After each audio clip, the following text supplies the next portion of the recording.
So we are now starting. Namaste, everyone. We are now starting the story session. Stories from Puranas is what all of us will share. So please raise your hands and we will call you as per that. We would like to start with Tejaswini. Go ahead, Tejaswini. Yeah, well, thank you, Vibhu. Thank you. Thank you for the opportunity. Okay, so I'm going to share here. We all know that Krishna is having a peacock feather with him in his kirita here every time. So the reason behind that, the story, why Krishna is having a peacock feather on his kirita, I'll let you know that. Okay, so we all know Rama, Sita, and Lakshmana went to the forest. They just entered. They were wandering. Okay, after days of walking, they were all very thirsty. But Rama, Sita, and Lakshmana in that forest couldn't find the water source. So Rama does a prayer for the nature god. He starts meditating so that he gets some hint where the water is there in the dense forest so that they can just go through. Then a peacock comes. Okay, the peacock will tell this is a dense forest. If I give the directions to you orally, you will not be able to reach there. It is very difficult. Okay, so that you follow me. I'll also travel in the same way. You just follow me. You will reach the water source so that your thirst will be uh, and that issue will be solved. Okay, so then what happens? The peacock just moves around. Okay, sometimes it walks. Then Rama, Lakshmana, and Sita are also walking behind the peacock. I think, they were feeling very difficult to even walk in that dense forest as the peacock is moving fast and to figure out the space, everything. Somehow they manage, they reach there. Okay, but what happens in this process? Each time the peacock is showing the direction after, as I told, the distance between them increased now. They could not go as speed as the peacock was reaching. So peacock let his feather and left it one there and it was just moving. So that the direction it will be easily guiding. Okay. So the peacock used to move. Okay, now I'm turning. I'll put my one feather here so they will know that they have to even turn here. So that's how the peacock started guiding, and these three were walking behind, following those feathers. By the time the peacock reached the water source and let them show, okay, the water source, peacock had lost all its feather. Okay, so and a peacock cannot live without its feather. So the peacock dies at that last point where it shows the water point to Rama, Lakshmana, and Sita. Finally, after few hours, when they come here, they see the peacock is for their reason of to show the water source. The peacock lost a life. Rama feels really very bad that okay, for my thirst, for our thirst, the peacock has lost its life, and even showing the direction. Okay, that's when Rama will give this statement that in my next avatara, I'll keep you in my head. So you'll always be in my head. So that's why in Krishna avatara, the peacock's feather is always there with Krishna. Uh, the word Rama had given in his previous avatara was kept tight by Krishna, where the Vishnu is that way we see how connected the avatars are also. So this is a story, and I feel this is a little rare that everyone knows. So I thought I'll just put it across here. Yeah, that's it. Thank you. Thank you so much, Tejaswini. Thank you so much. You believe it or not, last week itself, I thought, why does he have a peacock feather? And this is one question even my little one asked. And I thought, okay, yes, we must research about this. And just imagine, and I can't believe this. I already have the story now on such an auspicious day. I'll definitely tell this to Atharva. Thank you so much, Yeah. Tejaswini. Thank It you. I wanted to learn this and I got the answer. If you just keep putting questions to the universe, the answers will definitely come back to you. This is a real proof for that. Thank you so much, Tejaswini, for sharing. Thank you. I would like to now call Vanita. Vanita, would you? Yeah, please Yes, unmute. ma'am. Yeah. Yes. So this story is from Bhagavad Puran, Srimad Bhagavad Puran. So I just I have I watched it actually. I've heard it before as well, but yesterday it just I watched it and I thought, okay, I should be sharing it because everyone know a bit of it, but there is another story. So this is about Ganesha. Like, so, we all know, like Parvati Ma, she created Ganesha idol so that she can trust someone and who can, secure her place, so that no one can come and like enter. So that's what everyone know. And when Ganesha is protecting her, and he doesn't allow Shiva to enter that cave where she was taking bath. So there is a they sort of fight, and in anger Shiva cut like his head, Ganesha's head. And so at that time, there are few other stories connected to it. So at that time, Shiva tell Vishnuji, you have to go and search in north. Whoever animal you get, you have to cut their head and put it on Ganesha. So they found a baby elephant. They cut head and they put it on Ganesha, and Ganeshji become Vighanharta. He become like Ganpati. But there is a story. What happens to that animal? Why Vishnuji cut that animal's head? Because that's also like, if you kill any animal, that's also a bad thing. Why for no reason that elephant's head was cut? But there is a story, like once in Swarglok, Indra, Bhagwan and all devtas, they were just listening to music and they were doing bhog vilas. And there is a elephant which came from Samudra Manthan, Eravat. He was not liking it. He was just disturbing them, and he was just wanting them to stop that. And but in anger, like a lot of conversation happened. Naradji come there, but in anger, Indra gave him shrap, like, okay, you elephant, you are behaving like an animal, so you will go on earth and you will live a elephant life. But then there is a I think Vishnuji, he said, like, okay, whenever if Vishnuji comes in search of it, then like he will cut your head and you will get moksha and you will go back to Swarg. That's why Vishnuji first see this elephant, that is which is Eravat. He cut his head, and at the same time he turns into Eravat and he bless him, like, you will always stay in Swarglok, and you, nobody can take you out of it, and you will keep blessing everyone. So that's why it was elephant's head that gets into the Ganeshji. And it also say, like, why Ganeshji got this form is so that you can connect with the animals as well, so that you don't go and hurt any animals. You relate to it, you pray to them as well. They have a life as well, so that the humanity can connect to it. That's why, like, we have a god figure who is an animal as well as a human. And there is also one connected story, what happens to Ganeshji's head, the original head. So it's said, like, it keeps roaming around in the world, but then he doesn't let Brahmaji, Vishnuji or Shivji meditate. And at that time, like, they all assemble and they say, you are a Vighan Karta, like just the head is a Vighan Karta, and the Ganeshji full with elephant head and the human body, he's Vighan Harta. So Vighan Karta's duty is to, if there is a person who is doing evil, he has to put obstacles in their life so that they go to Ganesha, pray to Ganesha, and get into a positive path. So that's why it's like, one is Vighan Karta and another one is Vighan Harta.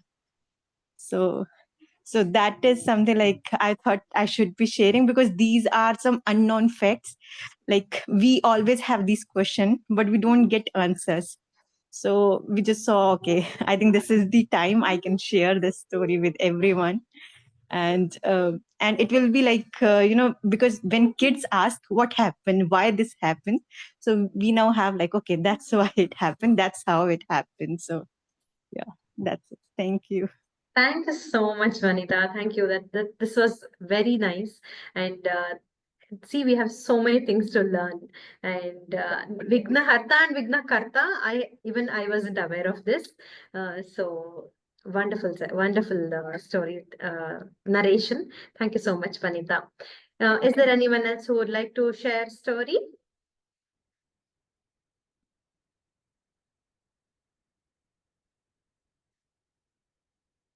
Nagalakshmi, Padmavati auntie, Vijayalakshmi, Deepti. Deepti told me, yeah. So Priya, Veenama,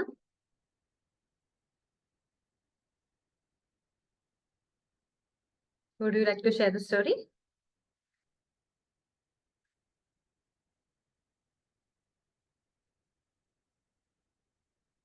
Okay, you can take some time. Okay, so meanwhile, by the time you all think which story to share, let me share a story. This is on Lakshmi Devi. So, in our daily households, what we do in the evening is we clean the house, and we always believe that Lakshmi Devi comes home in the evening, which is why Deepa has to be lit, house has to be neat, and we should also place a mat for her to sit and all that. So there's this story behind this. This is what I want to share with all of you. So there was a woman in a kingdom, and one day um, it was such a situation for her that her husband had lost all his work. There was nothing for them to eat. So, but this lady was very, very clever.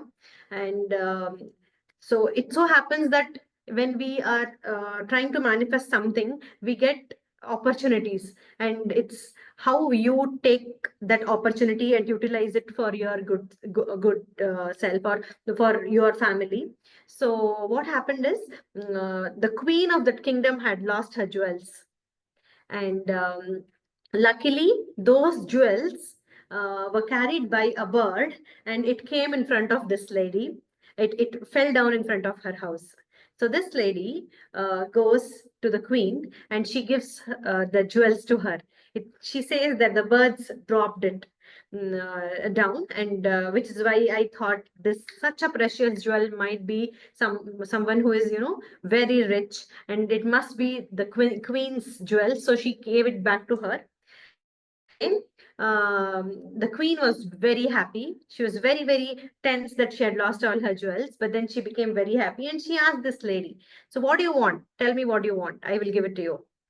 She just told one thing, that on the coming Friday, um, I don't want anyone to switch on the lights in the evening. Nobody should switch on the lights, and every door must be shut, and there must not be light anywhere for that day. This is the wish that the lady asked for. And this lady, on that Friday, she decorated the house very well. She cleaned the house very well, and she lit the house very well with lot of deepas. And she had opened the door, and she was waiting.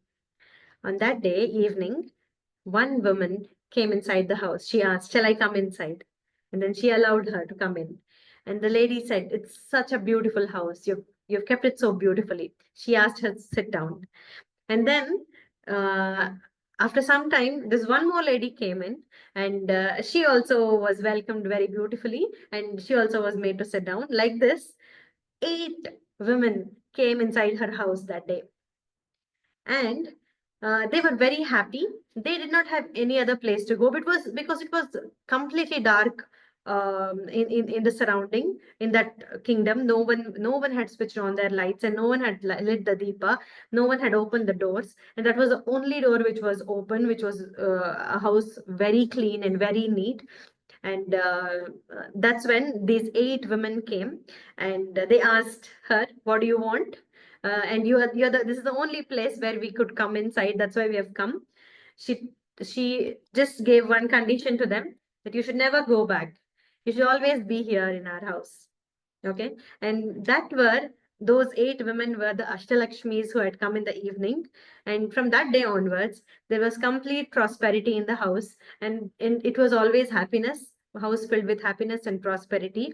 And her husband also got some work, and their family completely transformed from that day. So she attracted Lakshmi only to their house for that day. And from then onwards, their luck was completely changed. It was a very, very positive space from that day. So this is one story which can tell us that, Lakshmi Devi comes to a place only when the space is neat, space is well organized, where there is organized in the sense where there is no clutter.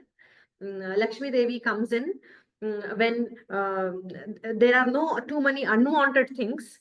That's when she comes in. Now, how do we refer that to our mind? Clarity. Lakshmi Devi is nothing but clarity. Lakshmi Devi is nothing but uh, way for our goals, way to reach our goals. So we get clarity and the way to reach our goals only when we don't think about unwanted things, only when we don't worry about what others are thinking, what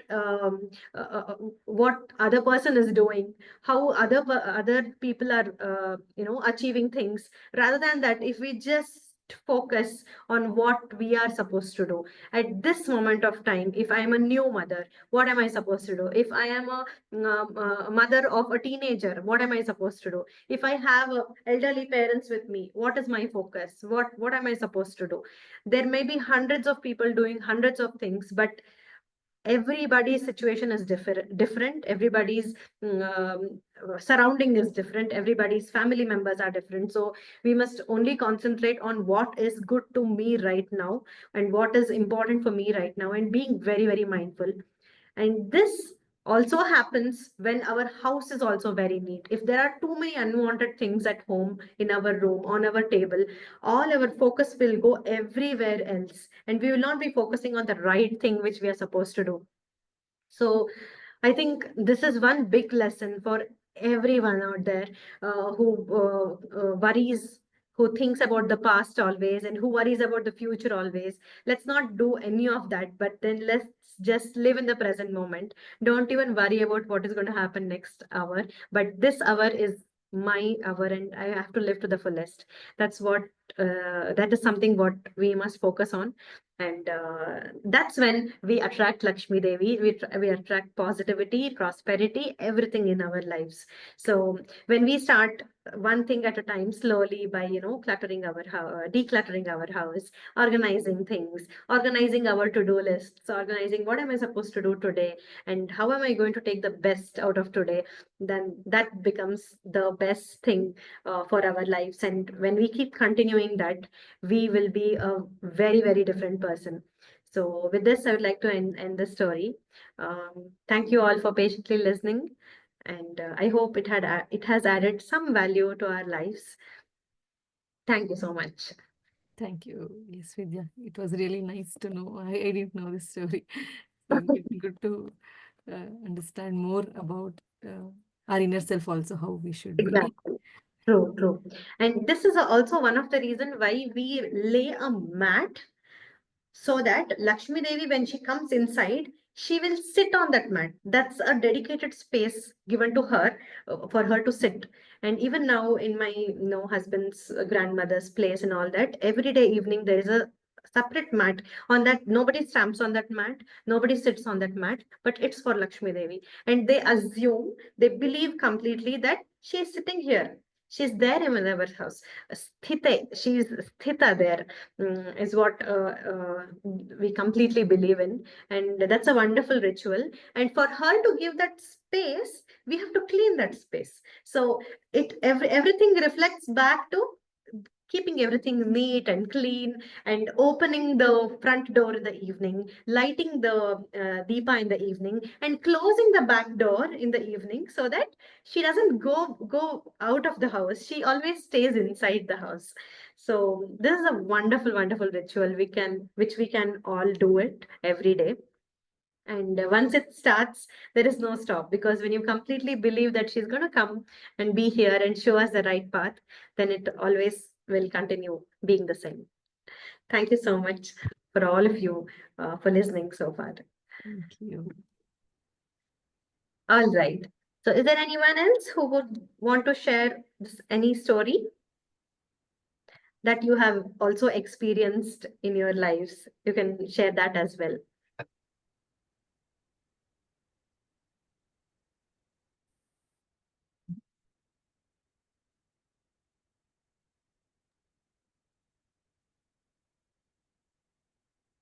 All right. If no one is, Yeah. Okay. Thank you. Okay. Vanita yes, is like, Vanita, I had told in our Garbha Vish, Samskaras or uh, Vishnu Vishnu Sahasranama. Sahasranama somewhere. No, Vishnu says no, my time. Like I think there were other classes you were conducting after the shloka sessions. That time you told the story. True, true, true. Yes, thank you, Vanita, for reminding that. Thank you so much. All right. Then I'll share a quick story on Sure, Bhishma. Tejaswini. Okay, maybe if you will know this, okay, why Bhishma he was the eighth child for Shantanu, and the reason behind it. Okay, so Bhishma's earlier name in that birth was Devavrata, but about his previous birth, okay, why he is taken the birth as Bhishma, okay, to understand that Bhishma was known as Prabhasa, okay, Prabhasa was the name of Bhishma in his previous birth. He and seven of them were called as Vasus, the Ashtavasu, eight Vasus. Bhishma was also, in the name of Prabhasa, he was also one among the Vasus. Okay, so when they were just moving around, we all know that Vasishta had a sacred cow, Kamadhenu, right? So it's like a treasure. Kamadhenu was a treasure where we could just get everything just praying for it. So this eight Vasus thought we will take that cow, we can have it, so it will be benefited for us. Anyway, Vasishta is having his ashrama, he is doing his rituals. That's fine. If we have this Kamadhenu with us, it will be more beneficial to us. And they somehow they'll see, they'll track the routine of Vasishta. So what is the right time to steal this cow? Okay, so they plan to take, okay, now there are seven of them. That Prabhasa, okay, he physically holds that Kamadhenu, pulls it, drag it, and put lot of efforts there, while the others was just supporting him to that moment, and they were helping him in this. Okay, so then Vasishta will get to know that he'll be very hungry, then he'll pray, then all these eight vasus will come in front of him. He'll give that shapa. Okay, now for eight of them also he'll tell you should have a birth again in earth. Okay, so now in this eight of them, that Prabhasa is the one who has led this team, who has put lot of efforts and everything. The other seven who were supporting him. Okay, so now they will all pray, okay, please reduce our sin. Okay, please don't give another birth in earth. So when all of them pray, Vasishta will tell, okay, the seven of them who supported, okay, you will have a birth, and it will be for a very short time. But the one who touched the Kamadhenu, who had the mind behind this act, okay, will have a longest age, like longest years you will spend in this earth, and you will not marry anyone. So that is one shapa given by Vasishta to Prabhasa here. So that's why when Shantanu married Ganga, for this reason, okay, now Ganga would have told Shantanu that you should not ask me why for many activities which I do. So then Ganga will give birth for seven childs. The child is born, she'll take and she'll just throw it into the river. So seven times she does this. So what happens? For the eighth birth, Shantanu can't manage. Not just because I've told her that I'll not ask question. Killing seven children is not tolerable, right? So Shantanu, for the eighth child, he will ask. He will stop Ganga. Why are you throwing this child? Also, I want to know the reason. Then Ganga will tell, okay, now we have told, you have asked the question, okay, so then you will be there, and Ganga will leave Shantanu there, okay, taking that baby. So this Devavrata, the Bhishmas, the Devavrata and Ganga will leave Shantanu and move. So this seven child who was born and was put to the river by Ganga are the seven Vasus who helped the in that Avtara, who had helped to steal the curve.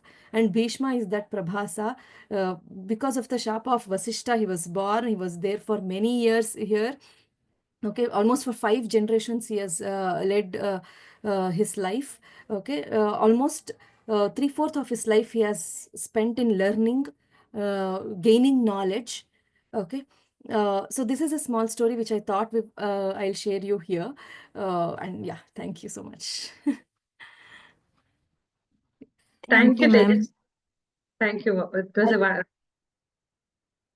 yes, yes. Vanita, you were telling something. Yeah, I just wanted to add, like, you guys are testing my memory.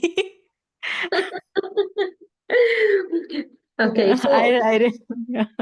I think we learned a lot of things and a lot of stories during those sessions. So yeah, true, true. yeah, I could recall it, like. So Thank you. why these seven Vasus only, were died very soon because they had requested that um, we haven't touched it.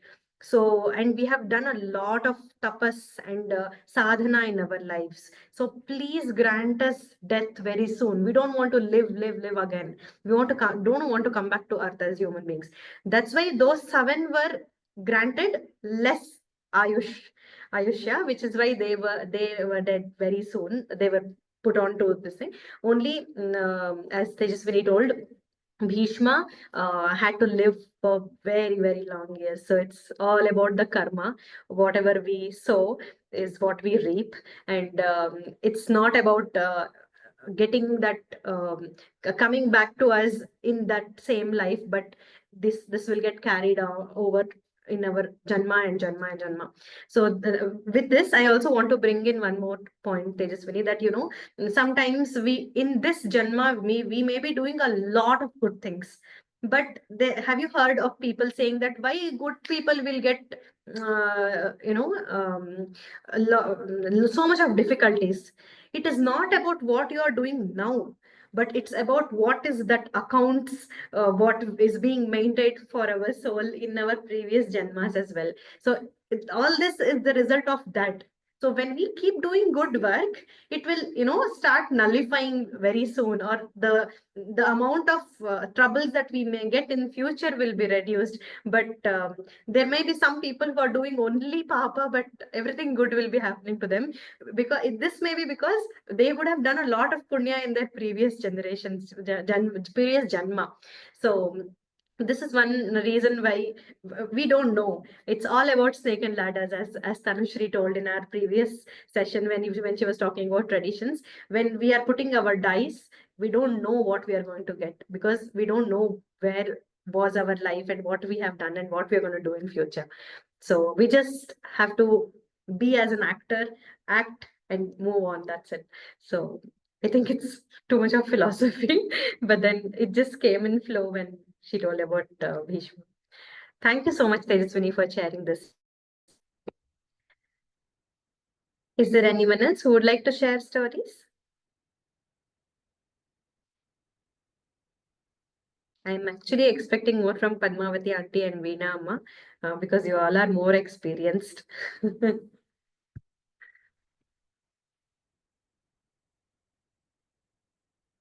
Just If a not, minute, I'll call Veena Amma. I'll just. sure. Just check with her if she's okay.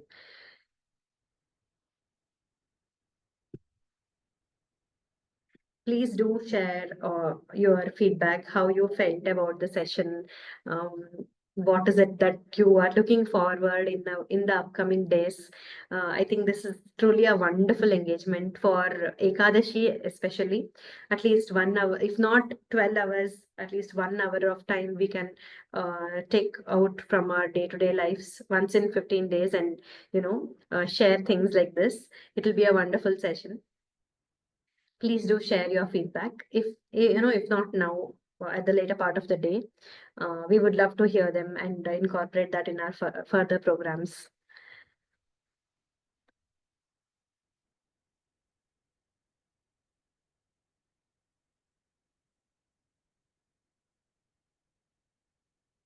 We will wait for another 2-3 minutes, or else we will wind up the session.